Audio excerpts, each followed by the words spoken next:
channel ini. Dan sesi kali ini kita akan coba membahas sesuatu yang berhubungan dengan makanan. Yang kita konsumsi apa coba? Keuangan, sistem pencernaan. Dan seperti biasa, kita baru part 1 dulu ya, karena di sini bahasannya lumayan banyak.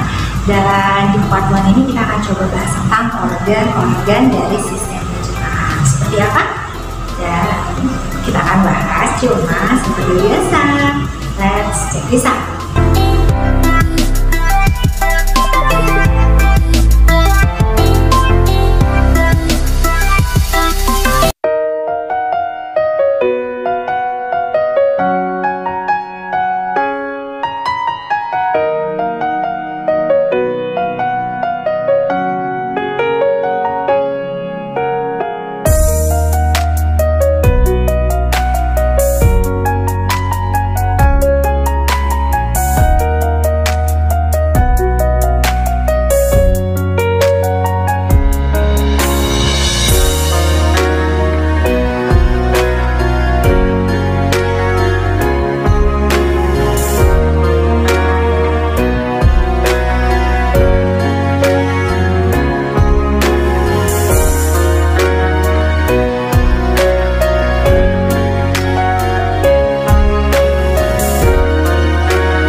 Oke, tadi sedikit kalian mencoba mengeksplor karakter kalian di gaulan psikologis, kemudian bisa lebih bijak ya menyikapinya dan sisi psikologi dan karakter kita masing-masing atau karakter orang lain sebenarnya.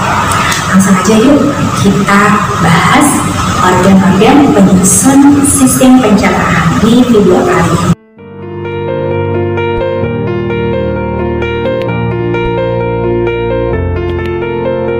Ayo, apa aja? 1, mulut. 2, faring. 3, esofagus. 4, lambung. Kemudian 5, usus, dan terbagi menjadi 2 ada. Keren, usus halus dan usus besar. Usus besar akan bersambung dengan keren, ada rektum, baru setelah itu terjun bebas lewat anus. Itu adalah urutan dari organ-organ yang menyusun sistem pencernaan. Karena kita tahu bahwa sel menyusun, kumpulan sel menyusun jaringan menyusun organ berkumpul menyusun sistem organ, gitu ya. Jadi sistem pencernaan menyusun atas organ-organ pencernaan. Langsung masuk ke organ pertama ya.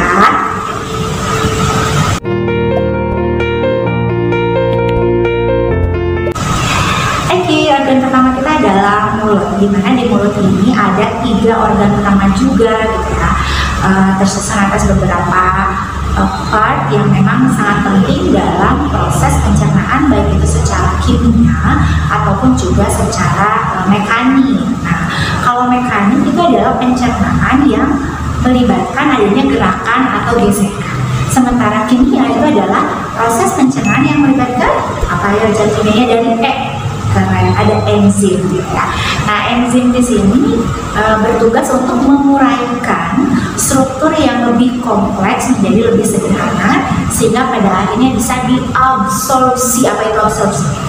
Mantap, simpan lagi ya, dari awal tuh kan tidak berapa tusukannya, penyerapan itu adalah absorpsi. Nah, mulut sendiri terbagi atas gigi, kemudian ada saliva. Apa itu saliva? Ih, keren banget, air liur ya. Karena pakai istilahnya, di saliva aku seret tuh. Kemudian ada lagi lidah, ada lidah, ada lidah. Nah, kita mulai dulu dari gigi, kita bahas ya. Gigi memiliki 3 bagian dasar. Yang pertama adalah mahkota gigi yang paling luar yang terlihat putih, di mana gigi sendiri dilapisi oleh email yang merupakan komponen terkeras pada gigi karena mengandung fosfat ya, fungsinya sebagai pelindung. Kemudian bagian yang kedua adalah leher gigi yang merupakan bagian yang terlindungi oleh gusi, dan bagian yang terakhir yang paling dalam itu adalah akar gigi ya, yang tertanam di dalam rahang. Dan gigi sendiri memiliki beberapa lapisan. Yang pertama yang tadi sudah dibahas saat membahas mahkota gigi ya, ada email. Kemudian lapisan selanjutnya ada dentin. Lapisan ini berada di bawah email ya. Dan kemudian ada semen, di mana semen ini merupakan jaringan ikat yang berfungsi mengikat gigi agar kuat ke gusi dan tulang rahang ya. Dan lapisan selanjutnya ada pulpa atau sumsum gigi yang berisi pembuluh darah, saraf, dan jaringan lunak. Jadi bahaya sekali ya, jaringan ini paling rawan. Dan untuk jenis gigi kita ada 4 jenis ya. Yang pertama ada incisivus atau gigi seri, dimana gigi ini berfungsi untuk memotong makanan. Juga ada caninus atau gigi taring yang berperan untuk mencabik, mengoyak, merobek gitu ya makanan. Dan selanjutnya ada gigi premolar atau geraham depan, berfungsi untuk menghaluskan makanan, tapi akan lebih dihaluskan lagi oleh geraham belakang atau molar ya. Jadi akan lebih hancur makanannya setelah dicerna oleh geraham belakang atau molar.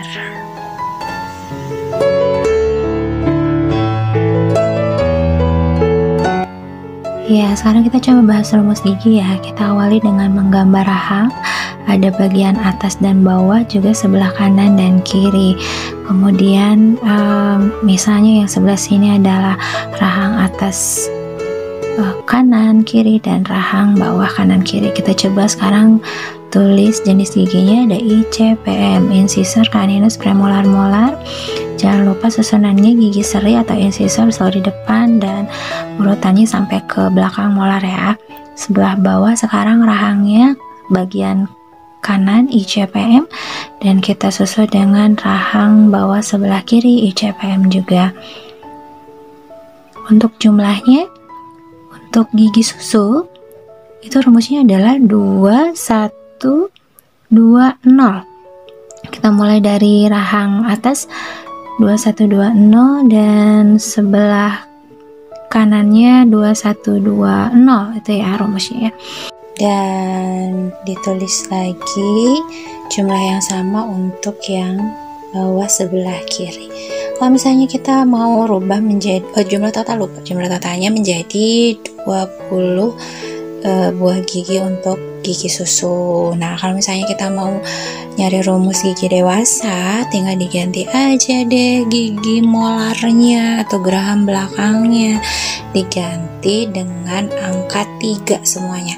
Jadi rumusnya itu 2, 1, 2, 3. Ingat-ingat ya, 2, 1, 2, 3 atas kanan, 2, 1, 2, 3 atas kiri, 2, 1, 2, 3 bawah kanan, 2, 1, 2, 3 bawah kiri, dan jumlah totalnya adalah 32. Gampang dong. Jadi kalian bisa dengan mudah membuat rumus gigi.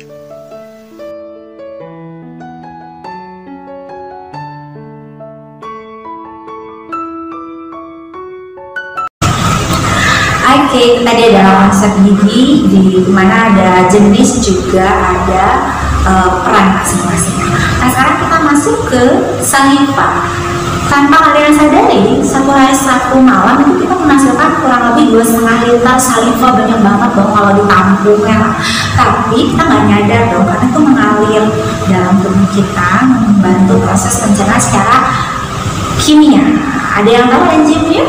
Mantap. Ada yang bilang amilase, ada yang bilang petialin. Boleh dong disimpan sekolahnya. Dan tugas dari amilase adalah menguraikan amilum yang tipenya adalah polisakarida atau memiliki banyak gugus gula menjadi disakarida atau 2 gugus gula.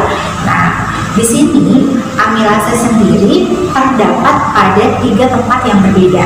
Yang pertama, semua pegang ada di bawah telinga di sini. Parotid, 1, 2, 3. Parotid. Kita mulai dari knowledge dong, berdasarkan sebuah kata. Parotid di sini adalah kelenjar saliva yang terdapat di bawah telinga, dan salah satu kelainannya kalau terinfeksi, dia tahu apa kalau bengkak di sini. Wah, hebat, gondok. Ingat ujungnya pakai NG ya, bukan gondok. Kalau gondok tuh pegangnya di sini, gondok. Kalau di bawah telinga ada gondok. Infeksi pada infeksi pada kelenjar ludah yang ada di bawah telinga atau parotid. Kemudian ada lagi yang di bawah lidah. Nah, semuanya sublingualis, lidah, language gitu ya, language bahasa kita ngomong itu kan pakai ada unsur lidahnya juga di situ. Dan satu lagi ada di bawah rahang, bawah apa coba? Masih ingat? Ih, keren banget, mandibula. Kalau rahang atas maksila, sistem gerak ya, dulu kita bahas rahang. Jadi kalau yang di bawah di bawah rahang, nama kelenjar salurannya adalah submandibularis. Jadi itu adalah 3 nama kelenjar ludah yang ada pada tubuh kita yang berperan dalam proses menghasilkan saliva, gitu ya.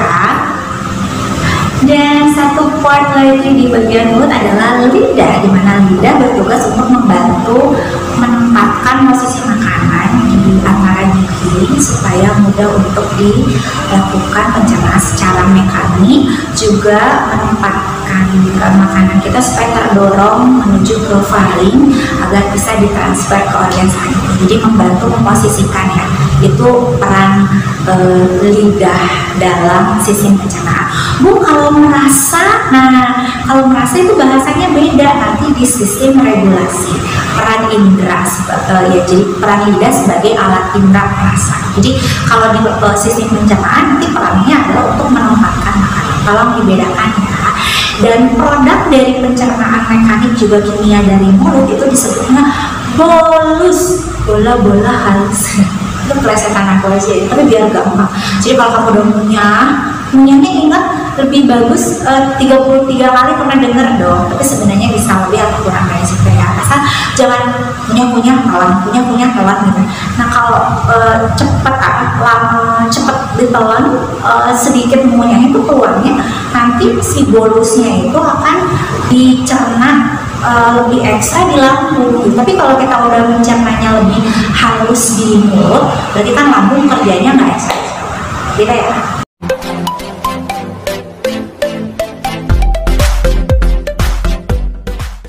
Oke, selanjutnya masuk ke faring. Nah, dimana pada faring ini terletak faring kan nyambung sama esofagus ya. Jadi kita sambungin aja antara faring sama esofagus. Itu terdapat katup epiglottis, di mana katup ini terbuka pada saat udara masuk dan tertutup pada saat ada makanan yang masuk. Jadi kita lihat ilustrasinya ya. Nah, ini adalah ilustrasi makanan yang sedang melewati katup epiglottis dan terlihat tertutup di sini, di mana posisi esofagus ada di belakang trakea atau tenggorokan yang mengalirkan udara ya, saluran pernapasan. Nah, dia tuh lewat dan katupnya tertutup, tapi terbuka lagi pada saat makanan udah lewat dan udara akan masuk tuh kan, terbuka, tapi ketika makanan masuk dia tertutup. Jadi secara tidak langsung kita menahan nafas kita saat menelan loh. Coba deh kalian telan ludah kalian, pasti terasa kita nggak bernapas saat kita makan terburu-buru atau makan sambil berbicara, maka katup epiglottis terbuka sehingga makanan masuk ke trakea, ke saluran pernapasan yang seharusnya masuk ke kerongkongan, kalau ke esofagus jadi salah jalur gitu ya. Dan itulah yang disebut dengan tersedak ketika makanan masuk ke yang bukan jalurnya, seperti itu. Nah, di sini juga ada ilustrasi terlihat makanan didorong ke esofagus dengan gerak meremas dan mendorong, yaitu gerak peristaltik ya, menuju ke organ selanjutnya. Oke, tadi sudah dibahas juga bahwa ada gerakan yang disebut dengan gerak peristaltik ya. 1, 2, 3 peristaltik. Nah, itu adalah gerakan meremas dan mendorong makanan supaya masuk ke lambung. Jadi peristaltik meremas dan mendorong makanan supaya masuk ke lambung. Fungsi dari esofagus gitu ya. Kalau faringnya sendiri sebagai pertigaan antara saluran tenggorokan atau saluran makanan, hidung dengan telinga, itu adalah faring. Jadi ada 3 saluran yang disebut THT ya. Telinga, hidung, tenggorokan, itu adalah faring. Pangkal kerongkongan. Jadi esofagus sendiri artinya adalah kerongkongan, bukan tenggorokan ya. Kalau tenggorokan itu sistem pernapasan. Oke, organ selanjutnya adalah lambung, di mana lambung memiliki bagian utama yaitu kardia, bagian pangkalannya, kemudian ada fundus badannya, dan ada pilorus. Nah, bagian kardia dengan bagian pilorus itu sama-sama memiliki katup atau sphincter kardia dan sphincter pilorus gitu ya. Sphincter kardia terbuka pada saat kondisi lambung asam dan itu kondisi lapar. Sementara sphincter pilorus terbuka pada saat kondisi lambung basah. Berarti kita kenyang. Jadi sekarang lambung aku asam, gaya lapar, padahal aku udah basah nih, udah kenyang. Nah, kenapa sphincter kardia yang di atas, bagian atasnya itu terbuka pada saat asam untuk memudahkan makanan yang sudah melewati esofagus masuk ke dalam lambung untuk diolah. Sementara sphincter pilorus tertutup pada saat sphincter kardia terbuka dan makanan sudah diolah. Tapi ketika sudah basah, maka sphincter kardia yang akan tertutup, kemudian sphincter pilorus yang akan terbuka supaya makanan yang sudah diolah menjadi kim. Nah, jadi ada produk lambung itu namanya kim, kayak pasta gitu ya, lebih encer. Sementara yang tadi bola-bola halus masih bulus, itu masih kasar. Supaya kim bisa masuk ke duodenum atau usus 12 jari, bagian pertama dari usus halus. Jadi ingat, bila lapar, sphincter kardia terbuka, sphincter pilorus tertutup. Tapi kalau kenyang, sphincter kardia tertutup, sphincter pilorus yang terbuka. Nah, pada saat ada kelainan yang disebut dengan mah, gitu ya, gitu kan, perih, mual, kembung.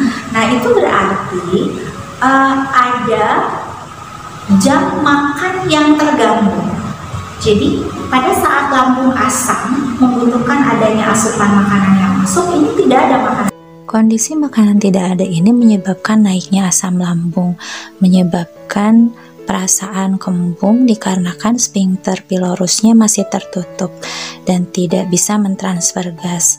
Dan akhirnya saat asam lambung naik, pada waktu yang bersamaan dinding lambung yang harusnya menghancurkan makanan dan gerakan gesekan dikarenakan makanannya tidak ada ya, malahan menggesek mukosa lambung atau pelindung lambung sehingga menyebabkan luka pada dinding lambung, kemudian terkena asam lambung dan akhirnya muncul rasa sakit dikarenakan luka yang disebabkan gesekan lambung tadi pada mukosa lambung. Jadi sekarang kita tahu rasa perih kemudian kembung itu adalah efek dari naiknya asam lambung, juga iritasi atau luka pada dinding lambung dikarenakan mukosa lambung yang terkikis. Itulah mah.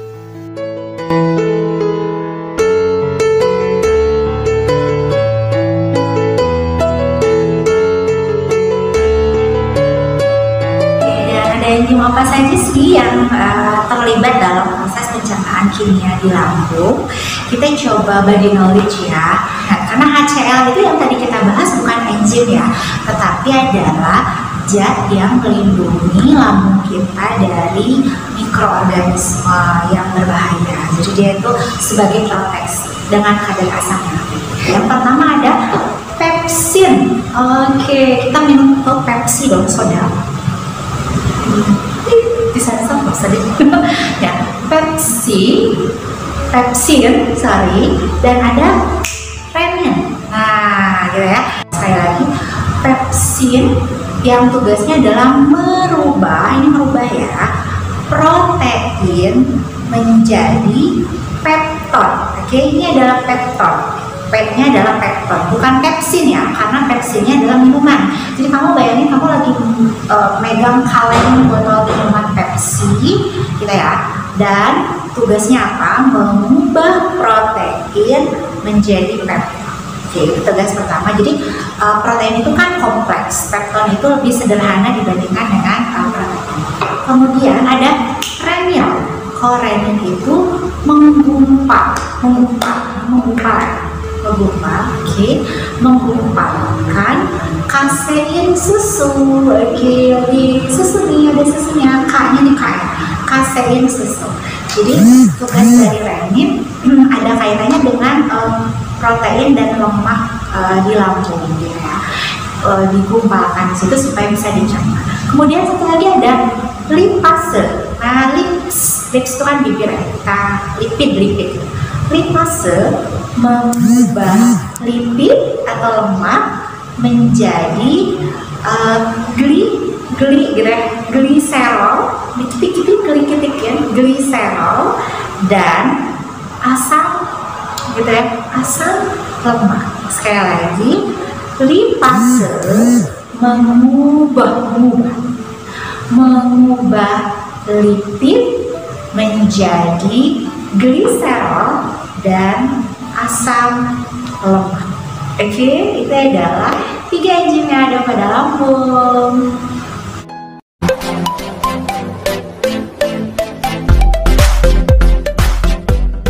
Oke, organ selanjutnya adalah usus. Semua dipegang ususnya di sini ya, ada 2 usus. Tapi yang terlibat dalam proses pencernaan enzimatis atau pencernaan secara kimia itu adalah usus halus saja, di mana usus halus itu strukturnya dibagi menjadi 3 bagian utama. Ada duodenum atau usus keren, 12 jari. Kenapa disebut 12 jari? Kalau jari kita tuh dijejerin sebanyak 12, panjangnya ya jari masing-masing, kayaknya 12 jari masing-masing. Nah, kemudian ada jejunum, usus kosong, tempat terjadinya pencernaan enzim-enzim nanti disebut. Terus ada ilum. Ilum itu adalah usus penyerapan, jadi tempat absorpsi, di mana pada usus ini terdapat jonjot-jonjot atau tonjolan-tonjolan yang merupakan pelebaran usus. Jadi usus kita kan fleksibel ya. Kalau nggak ada makanan dia bermulut, jonjotnya kelihatan. Tapi kalau misalnya dia makanannya banyak, siap untuk menyerap dalam jumlah yang banyak, dia akan melebar, dan jonjot ini fungsinya adalah memperlebar medan penyerapan atau medan absorpsi dari sari-sari makanan yang sudah dicerna secara enzimatis juga mekanik yang lebih halus, tentunya yang siap disebarkan ke seluruh tubuh oleh darah di sistem transparan. Kita coba bahas enzim-enzimnya ya. Enzim pertama yang ada di usus halus itu adalah erepsin. Oke, ini ya, erepsin. Dimana erepsin ini berhubungan dengan protein tadi. Kalau yang pertama kita ada pepsin mengubah protein menjadi pepton. Nah, fungsi dari erepsin itu adalah mengubah pepton menjadi apa? Asam aminoamin gitu ya. Asam amino. Oke. Jadi asam amino itu adalah komponen terkecil dari protein. Jadi partikel yang siap untuk diserap di mana tadi usus penyerapan, karena ada di ilum. Kemudian selanjutnya ada yang berkaitan dengan karbohidrat. Tadi kan ada amilase ya di mulut ya. Amilase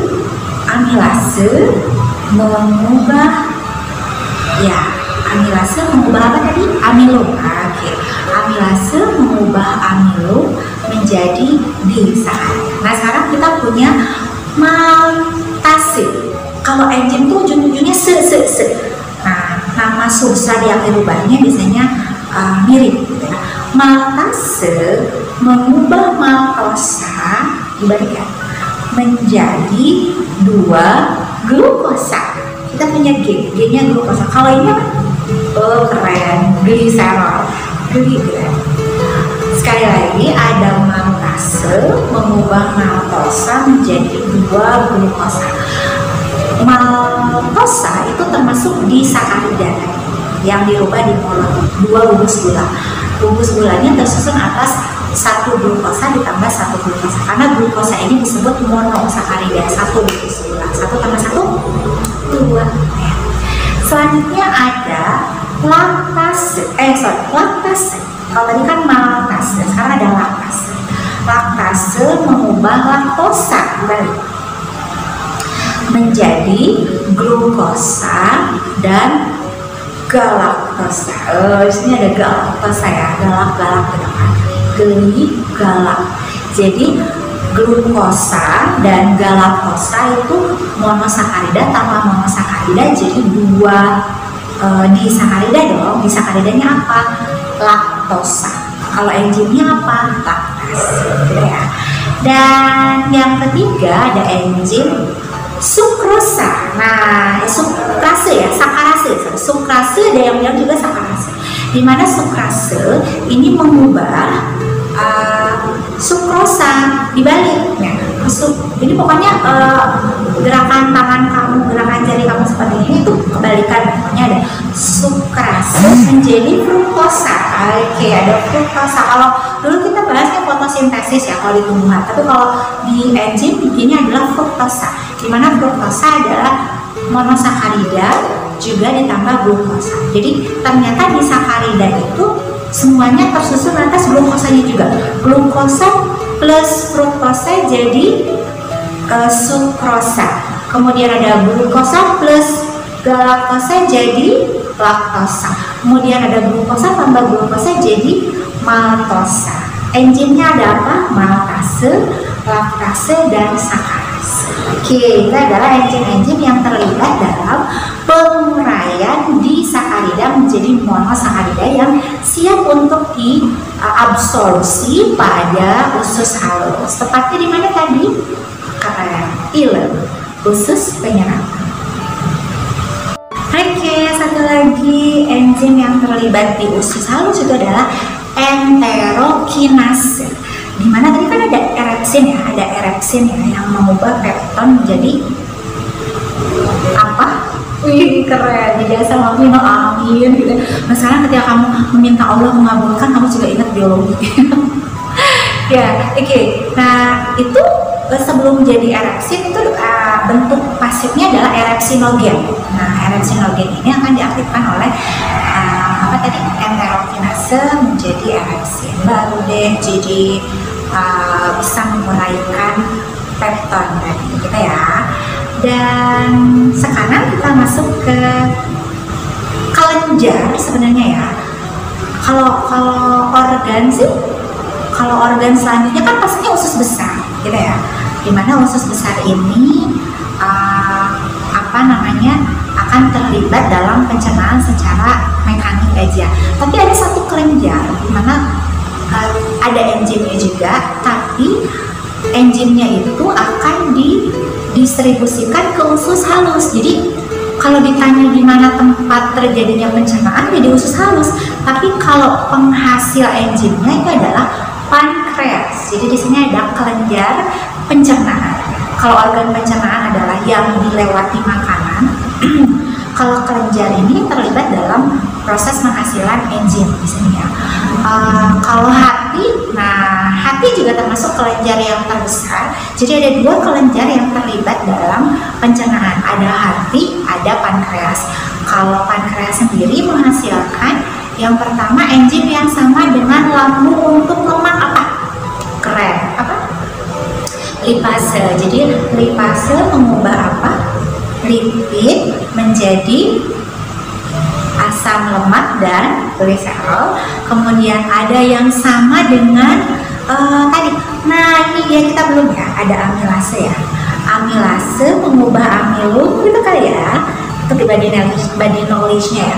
Amilase mengubah amilum menjadi disakarida. Ini adalah disakarida. Disakarida itu apa aja?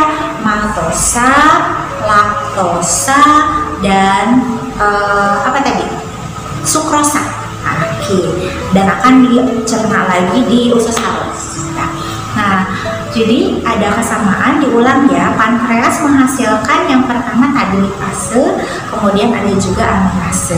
Dan yang selanjutnya berhubungan dengan protein. Ada tripsin, di mana tripsin akan menguraikan protein dan pepton menjadi apa? Asam amino. Oke. Dimana tripsin ini diaktifkan oleh enterokinase juga karena bentuknya ada tripsinogen. Jadi tripsinogen sama erepsinogen diaktifkan sama enterokinase. Gitu ya. Jadi enzim yang ada pada usus halus. Jadi mereka semua akan membuat semua sari-sari makanan bisa diserap oleh kita. Oke, ada satu lagi yang belum kita bahas yaitu hati. Nah, hati terlibat dalam 2 sistem organ. Yang pertama adalah sekarang pencernaan, yang kedua adalah dalam sistem ekskresi. Kalau bahasan di sistem pencernaan, tugas dari hati adalah mengemulsikan lemak. Jadi supaya bisa dicerna oleh limfase, maka harus diemulsikan dulu oleh hati. Lebih tepatnya lagi adalah kelenjar empedu pada hati, gitu ya. Jadi kalau untuk sistem ekskresi, nanti fungsi hati adalah menetralisir racun. Beda kalau di pencernaan, dia mengemulsikan lemak, kaitannya dengan lemak, gitu ya. Ya, itu tadi adalah organ-organ pencernaan, juga 2 kelenjar pencernaan yang ada dalam sistem pencernaan.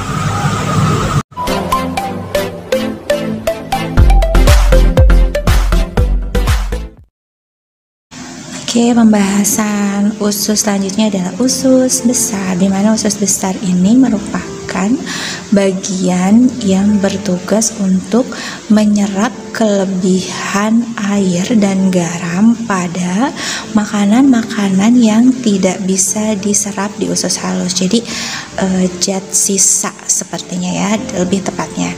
Dan di usus halus bagian terakhir itu kan ada ilem, semua nutrisi sudah diserap, zat sisanya akan ditransfer ke usus besar, di mana usus besar sendiri memiliki 3 bagian utama, yaitu ada yang bagian naik, ascenden, kemudian yang mendatar, transversum, dan yang menurun yaitu descenden.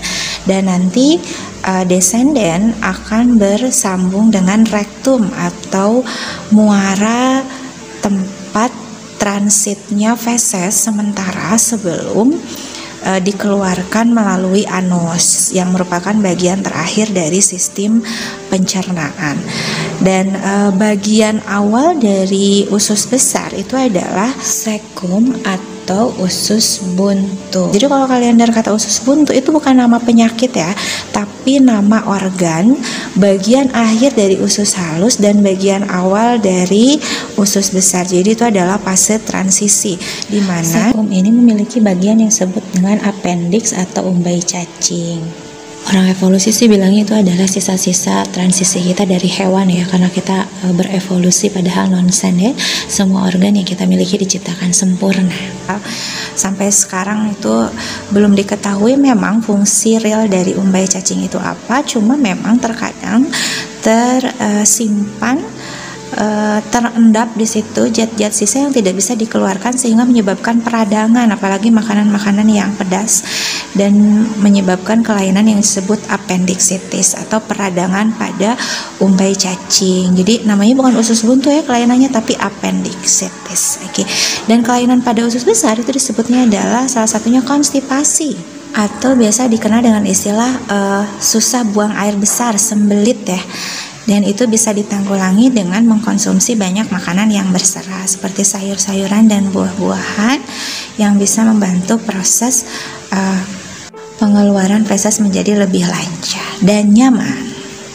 Dan satu lagi jenis kelainan yang sering sekali muncul itu adalah wasir ya, atau pelebaran pembuluh darah di anus. Sebenarnya kelainan ini ada kaitannya dengan sistem sirkulasi, karena yang melebarnya sebenarnya pembuluh darahnya, hanya ada pada organ pencernaan yaitu anus. Jadi ada kaitan antara sistem sirkulasi dengan sistem pencernaan. Pembuluh darah pada penderita ini menerobos keluar ya, sehingga terdapat pemanjangan pembuluh keluar anus dan dirasa sakit oleh penderita. Dan bila sampai kalau sudah sampai parah sekali karena saking panjangnya keluar, itu harus dipotong melalui proses operasi. Tapi kalau yang masih stadium awal bisa ditanggulangi dengan obat, juga menghindari supaya tidak terjadi konstipasi, karena kalau terjadi susah buang air besar kemudian ngeden ya istilahnya ya, itu akan terdorong lagi pembuluh darahnya keluar dan akan semakin sakit dirasakan oleh pasien. Oke, anak semuanya, itu dari konsep kita di sistem pencernaan part 1 tentang organnya ya. Semoga menambah informasi juga apa sih yang sebenarnya terjadi dalam tubuh kita ini gitu kan ya, selama kita mengkonsumsi sesuatu. Dan jangan lupa simpan satu pertanyaan saja ya di kolom komentar, dan seperti biasa kalian bebas menjawab pertanyaan dari teman-teman kamu yang sudah ada di situ. Dan nanti aku kasih notif ya kalau sudah ada jawabannya apakah sesuai atau perlu tambahan informasi. Oke, so see you at the next video. Assalamualaikum warahmatullahi wabarakatuh.